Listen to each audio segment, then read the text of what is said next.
নমস্কাৰ এই মুহূৰ্তত আহি পৰিছে ৰাতিপুৱাৰ কেইবাটাও গুৰুত্বপূৰ্ণ খবৰ। আজি হৈছে 4 এপ্ৰিল।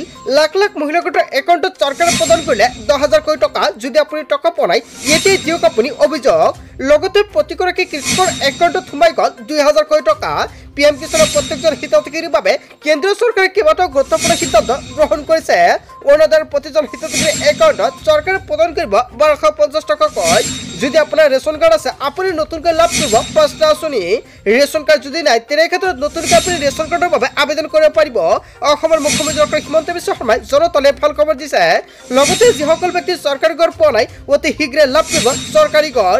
আপুনি ঘৰতে বহি মোবাইল ফোনৰ জৰিয়তে কৰিব পাৰিব জিঅ' টেকিং।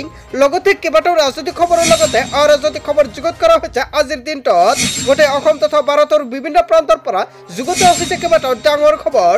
এনেবোৰ খবৰ নিতৌ পাই থাকিবলৈ চেনেলটি সাবস্ক্ৰাইব কৰে ভিডিওৰ এটা লাইক কৰিবলৈ নাপাহৰিব। আজিৰ আমাৰ প্ৰথম গুৰুত্বপূৰ্ণ খবৰ হৈছে অসমবাসীৰ বাবে এটা ডাঙৰ খবৰ। প্ৰতিগৰাকী কৃষকৰ একাউণ্টত সোমাল 2,000 কোটি টকা। লগে কৃষকৰ একাউণ্টত সোমাল PM কিষাণৰ ধনৰাশি।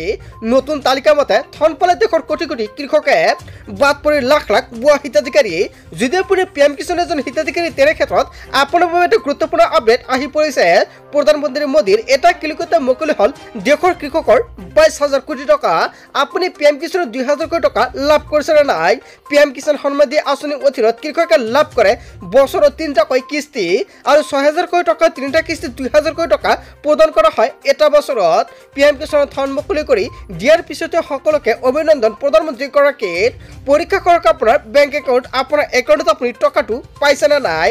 যদি আপুনি কিবা অসুবিধা হৈছে তেনে ক্ষেত্ৰত এতিয়া আপুনি কল কৰক 08824300606 নম্বৰত। আপুনি PM কিষাণৰ এজন হিতাধিকাৰী নেকি? তেনে ক্ষেত্ৰত এতিয়া চাই লওক তালিকাত আপোনাৰ নামটো আছে নে নাই। তালিকাত নাম থাকিলে আপোনাৰ একাউণ্টত চৰকাৰে প্ৰদান কৰিব 2,000 কোটি টকা। যিসকল কৃষকে 19 নম্বৰ কিস্তিৰ টকাটো পোৱা নাছিলে, যদি আপোনাৰ কিবা অসুবিধা হৈছিলে তেনে ক্ষেত্ৰত আপোনাৰ বাবে এটা ভাল খবৰ। এতিয়া চেক কৰক আপোনাৰ একাউণ্ট, কিয়নো আপোনাৰ একাউণ্টত চৰকাৰে প্ৰদান কৰিছে 2,000 কোটি টকা। যিসকল কৃষকে 19 নম্বৰ কিস্তিটো লাভ কৰিছিলে সেইসকলৰ একাউণ্টত কিন্তু চৰকাৰে টকাটো প্ৰদান কৰা নাই। যদি আপুনি টকাটো পোৱা নাই তেনে ক্ষেত্ৰত আপোনাক কৰিব লাগিব 3টা গুৰুত্বপূৰ্ণ কাম। অতি শীঘ্ৰে আপুনি PM কিষাণৰ KYC লেণ্ড শ্বেয়াৰিং লগতে আধাৰ কাৰ্ডৰ লগত বেংক একাউণ্ট লিংক কৰক। এই 3টা কাম কৰাৰ লগে আপোনাৰ একাউণ্টত চৰকাৰে প্ৰদান কৰিব 2,000 কোটি টকা। যদি আপুনি ভাবিছে নতুনকৈ PM কিষাণৰ বাবে আবেদন কৰিব তেনে ক্ষেত্ৰতো কৰিব পাৰিব। আপুনি কেনেকৈ আবেদন কৰিব যদি নাজানে নিশ্চয় কমেণ্ট বক্সত জনাই দিব। অভিযোগ দিয়াৰ 5 মিনিটৰ পিছতে ধন পাব কৃষকসকলে। যদি আপুনি এতিয়ালৈকে অভিযোগ দিয়া নাই অতি শীঘ্ৰে অভিযোগ দি দিয়ক।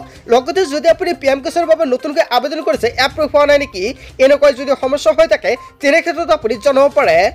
তাৰপিছত অসমবাসী ৰাজক জনাইছে আমাৰ পৰৱৰ্তী গুৰুত্বপূৰ্ণ খবৰ। লগতে ডাঙৰ খবৰ, ৰাজ্যৰ মহিলাসকলক স্বাৱলম্বী কৰি তুলিবলৈ 5খন অবিলাসী আঁচনিৰ কথা ঘোষণা কৰিছে অসমৰ মুখ্যমন্ত্ৰী ডক্টৰ হিমন্ত বিশ্ব শৰ্মাই। হয় বন্ধু বান্ধৱীসকল, মহিলাসকলক লৈ অসমৰ মুখ্যমন্ত্ৰী ডক্টৰ হিমন্ত বিশ্ব শৰ্মাৰ বৃহৎ ঘোষণা। শিপিনীৰ পৰা আৰম্ভ কৰি হস্তশিল্পৰ লগত জড়িত মহিলা, টেইলিঙৰ লগত জড়িত মহিলাৰ বাবে আছে এই আঁচনি। কেৱল এয়াই নহয়, কন্যা শিশুৰ ভৱিষ্যত শৈক্ষিক জীৱন সুৰক্ষিত কৰিবলৈ আছে বহুতো সুবিধা। এইসমূহ সুবিধা আপুনি কেনেকৈ লাভ কৰিব? শনিবাৰ নাৰী আঁচনি, সুকন্যা সমৃদ্ধি যোজনা, বিনামূলীয়াকৈ চিলাই মেচিন আঁচনি। কেৱল এয়াই নহয়, অসম অৰুণোদয় আঁচনি আৰু প্ৰধানমন্ত্ৰী উজ্জ্বলা যোজনা। চৰকাৰে বহুতো আঁচনি আপোনাক প্ৰদান কৰিব, কিন্তু এইসমূহ আঁচনিৰ সুবিধা আপুনি কেনেকৈ লাভ কৰিব পাৰিব, লগতে কেনেকৈ আবেদন কৰিব, ক'ত গৈ আবেদন কৰিব লাগিব সম্পৰ্কে জানিব পাৰিব ভিডিঅ'টোৰ জৰিয়তে। এই 5 আঁচনিৰ জৰিয়তে সামৰি লোৱা হয় যোগ্য হিতাধিকাৰী। মহিলাৰ সৰ্বাংগীন উন্নয়নৰ বাবে এই আঁচনিৰ সুবিধাৰ বাবে কিদৰে যোগাযোগ কৰিব আপুনি? হস্ততাঁত শিল্পৰে জড়িত মহিলাসকলে লাভ কৰিব শনিবাৰ নাৰী আঁচনিৰ সুবিধা। তাঁতশালত উৎপাদিত সামগ্ৰী বিক্ৰীৰ সুবিধা কৰি দিব এই আঁচনিয়ে। 10 বছৰৰ তলৰ কন্যা শিশুৰ বাবে সুকন্যা সমৃদ্ধি যোজনাৰ কথা ঘোষণা কৰিছে চৰকাৰে, যাৰ জৰিয়তে বহুতো সুবিধা লাভ কৰিব বা উপকৃত হ'ব। কন্যাৰ অভিভাৱকৰ ডাকঘৰত জমা কৰিব লাগিব বছৰি 250 টকাৰ পৰা 1,50,000 টকা পৰ্যন্ত। কন্যাৰ 21 বছৰ সম্পূৰ্ণ হ'লে 8% পৰ্যন্ত সুদৰ সৈতে উভতাই পাব জমা ধনৰাশি। 20 বছৰৰ পৰা 40 বছৰৰ ভিতৰত মহিলাৰ বাবে বিনামূলীয়াকৈ চিলাই মেচিন আঁচনি চৰকাৰে প্ৰদান কৰিব। যদি আপোনাৰ ঘৰত চিলাই মেচিনৰ প্ৰয়োজন হৈছে তেনে ক্ষেত্ৰত কেনেকৈ আপুনি এই সুবিধা ল'ব পাৰিব?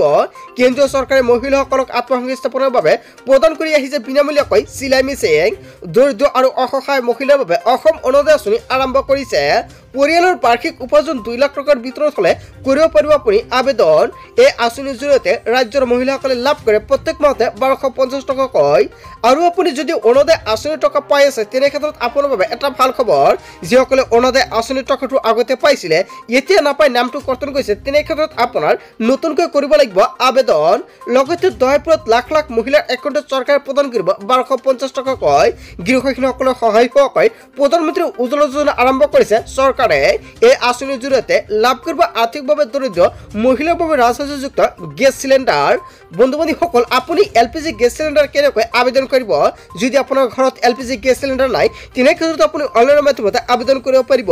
কেনেকৈ আবেদন কৰিব যদি আপুনি নাজানে নিশ্চয় কমেণ্ট বক্সত জনাই দিব, নেক্সট ভিডিঅ'ত জনাই দিম। তাৰপিছত অসমবাসী ৰাইজক জনাই চবৰ পৰৱৰ্তী খুবেই গুৰুত্বপূৰ্ণ খবৰ, লগতে ডাঙৰ খবৰ। গছপুলি ৰোৱাৰ পিছতে কেঞ্চেল কৰা হ'ল হাজাৰ হাজাৰ মহিলাৰ নাম। আপুনি আত্মঘাতী 10,000 টকাৰ চেক পোৱা নাই নেকি? যদি পোৱা নাই সেইসকল মহিলাৰ বাবে এটা ভাল খবৰ। লগতে যদি আপোনাৰ তালিকাৰ পৰা নামটো কৰ্তন কৰিছে কিয় আপোনাৰ নামটো কৰ্তন কৰা হৈছে ইয়াক লৈ মুখ্যমন্ত্ৰী ডক্টৰ হিমন্ত বিশ্ব শৰ্মাই কেইবাটাও নতুনকৈ এছঅপি প্ৰকাশ কৰিছে। কোনে কৰে আৰু কিয় নাপাব লাখপতি বাইদেউ আঁচনিৰ ধনৰাশি? কি যোগ্যতাৰ ভিত্তিত দিয়া হৈছে 10,000কৈ টকা? যিবোৰ মহিলা 3টা সন্তান বা তাতকৈ বেছি তেওঁলোকক দিয়া নাই 10,000কৈ টকা।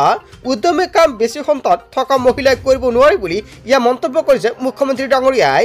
3টা কিস্তিত লাখপতি বাইদেউক ধন প্ৰদান কৰিব চৰকাৰে। হাঁহে যদি কণী পাৰিব লাগে মোবাইল নিকিনিব, কামত লগক তেতিয়া পৰৱৰ্তী কিস্তিত দিব 25,000কৈ টকা। শেষৰ কিস্তিত ধন পাব 50,000কৈ টকা। লাখপতি বাইদেউৰ ধন বিতৰণ কৰি মুখ্যমন্ত্ৰী ডক্টৰ হিমন্ত বিশ্ব শৰ্মাৰ বৃহৎ ঘোষণা। আপুনি SHG আঁচনিৰ প্ৰপত্ৰটো ফিল আপ কৰিছিল নেকি? যদি আপুনি ফিল আপ কৰিছিল আপুনি 10,000 টকা লাভ কৰিছে নে নাই? যদি আপুনি টকাটো পোৱা নাই তেনে ক্ষেত্ৰত আপুনি ৱেইট কৰক। বিহালীৰ পৰা বহুতো মহিলাৰ একাউণ্টত টকাটো প্ৰদান কৰিছে। বাকী মহিলাসকলক প্ৰত্যেকখন জিলাই চৰকাৰে সভাপাতি 10,000কৈ টকাৰ চেক প্ৰদান কৰিব। তাৰপিছত অসমবাসী ৰাজ্যক জনাই চমৰ পৰৱৰ্তী খুবেই গুৰুত্বপূৰ্ণ খবৰ, লগতে ডাঙৰ খবৰ। হয় বন্ধু বান্ধৱীসকল, 3 এপ্ৰিলৰ পৰা মুকলি হ'ল অন্বেষা পৰ্টেল। এতিয়া আপুনি ঘৰৰ পৰা কৰিব পাৰিব চৰকাৰী ঘৰৰ বাবে জিঅ' ট্ৰেকিং। কেঁচা ঘৰৰ ফটো দি আপুনি নিজে কৰিব পাৰিব জিঅ' ট্ৰেকিঙৰ কাম কাজ। অন্বেষা পৰ্টেলত কেঁচা ঘৰৰ ফটো আপলোড কৰিলেই লাভ কৰিব আপুনি চৰকাৰী পকীকৰণৰ সুবিধা। ডাঙৰ ঘোষণা কৰিছে অসমৰ মুখ্যমন্ত্ৰী ডক্টৰ হিমন্ত বিশ্ব শৰ্মাই। ইয়াৰ পৰা আপুনি নিজে কৰিব পাৰিব চৰকাৰী ঘৰৰ জিঅ' ট্ৰেকিং। জীৱিকা সখী বাইদেউসকলে কৰি আছে এই জিঅ' ট্ৰেকিঙৰ কাম কাজ। জিঅ' ট্ৰেকিঙৰ কামৰ বাবদ কাকো আপুনি 1 টকাও দিব নালাগে। নিজে কৰিব পাৰিব এই জিঅ' ট্ৰেকিঙৰ কাম কাজ। এই 7টা পদ্ধতিৰে আবেদন কৰিব পাৰিব আপুনি চৰকাৰী ঘৰ। 1 নম্বৰত কোৱা হৈছে আপুনি যদি ঘৰ পৰাই এখন মাত্ৰ ফটো তুলি লাভ কৰিব চৰকাৰী পকী ঘৰ। 2 নম্বৰত উল্লেখ কৰিছে মোবাইল এখন ফটো আৰু আধাৰ কাৰ্ড থাকিলে লাভ কৰিব আপুনি বিনামূলীয়া চৰকাৰী ঘৰ সুবিধা। আপুনি কেনেকৈ চৰকাৰী ঘৰৰ বাবে আবেদন কৰিব? ফটো তোলক আৰু আপুনি ফৰ্ম ফিল আপ কৰক। আপোনাৰ চৰকাৰী ঘৰৰ সন্মুখত এখন ফটো লগতে আপুনি লাভ কৰিব এখন ফৰ্ম। আৰু এই 2টা কাম কৰি আপুনি লাভ কৰিব পাৰিব চৰকাৰী ঘৰৰ সুবিধা। ঘৰটো বহি আপোনাৰ মোবাইল ফোনৰ জৰিয়তে আপোনাৰ ফৰ্মটো ফিল আপ কৰিব পাৰিব। লগতে ঘৰৰ সন্মুখত এখন ফটো তোলক। আধাৰ কাৰ্ডৰ নম্বৰৰ জৰিয়তে PM আৱাস যোজনা পৰ্টেলত আবেদন কৰিব লাগিব। আপুনি 15,000 টকা মাহিলী আয় থাকিলেও আপুনি পাব ঘৰৰ সুবিধা। 2 চকীয়া ঘৰত বাহন থাকিলেও আপুনি পাব চৰকাৰী ঘৰ। 5 একৰ পৰ্যন্ত মাটি থাকিলেও আপুনি চৰকাৰী ঘৰৰ সুবিধা লাভ কৰিব।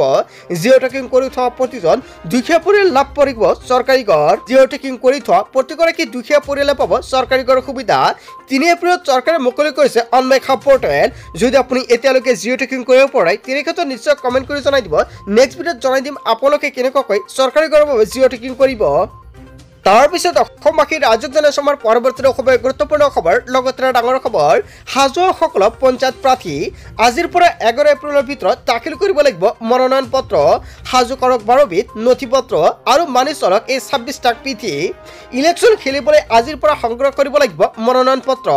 মনোনয়ন দাখিলৰ অন্তিম দিন হৈছে 11 এপ্ৰিল। খৰধৰ কৰক। 1 নম্বৰত উল্লেখ কৰিছে জমা দিব লাগিব বাকী যায় প্ৰমাণ পত্ৰ। পঞ্চায়ত নিৰ্বাচনত প্ৰতিদ্বন্দ্বিতা কৰিবলৈ হ'লে প্ৰাৰ্থীসকলক কি নথি পত্ৰৰ প্ৰয়োজন হ'ব? 1 নম্বৰত উল্লেখ কৰিছে বাকী যায় প্ৰমাণ পত্ৰ। 2 নম্বৰত উল্লেখ কৰিছে জমা দিব লাগিব সমবায় আপত্তিবিহীন প্ৰমাণ পত্ৰ। 3 নম্বৰত উল্লেখ কৰিছে জমা দিব লাগিব বেংকৰ আপত্তিবিহীন প্ৰমাণ পত্ৰ। 4 নম্বৰত উল্লেখ কৰিছে জমা দিব লাগিব জাতিগতৰ প্ৰমাণ পত্ৰ। 5 নম্বৰত উল্লেখ কৰিছে জমা দিব লাগিব ভোটাৰ তালিকাৰ প্ৰমাণ পত্ৰ। জমা দিব লাগিব শেহতীয়া খাজনা ৰচিদ। জমা দিব লাগিব আঞ্চলিক পঞ্চায়তৰ NOC। খুলিব লাগিব প্ৰাৰ্থীৰ নামত নতুন বেংক একাউণ্ট। জমা দিব লাগিব প্ৰস্তাৱকৰ নথিপত্ৰ জমা দিব লাগিব, গাঁও প্ৰধানৰ প্ৰমাণপত্ৰ জমা দিব লাগিব, শিক্ষাগত অৰ্হতাৰ প্ৰমাণপত্ৰ জমা দিব লাগিব, শপতনামা। হয় বন্ধু বান্ধৱীসকল, এইকেইখন নথিপত্ৰৰ প্ৰয়োজন হ'ব। প্ৰাৰ্থীৰ যোগ্যতাৰ টেষ্টাকৈ নতুন নিয়ম ধাৰ্য কৰা হৈছে। এটা নিয়ম উলংঘন হ'লে খেলিব নোৱাৰিব পঞ্চায়ত নিৰ্বাচন। পঞ্চায়ত প্ৰাৰ্থীৰ বাবে কেইবাটাও গুৰুত্বপূৰ্ণ আপডেট প্ৰকাশ পাইছে আজিৰ দিনটোত। বন্ধু বান্ধৱীসকল, গোটেই অসম তথা ভাৰতৰ বিভিন্ন প্ৰান্তৰ পৰা যুগুত হৈছে কেইবাটাও ডাঙৰ খবৰ। এনেবোৰ খবৰ নিতৌ পাই থাকিবলৈ চেনেলটি ছাবস্ক্ৰাইব কৰি ভিডিঅ'টো এটা লাইক কৰিবলৈ নাপাহৰিব। চ' থেংক ইউ ফৰ ৱাচিং ফুল ভিডিঅ'।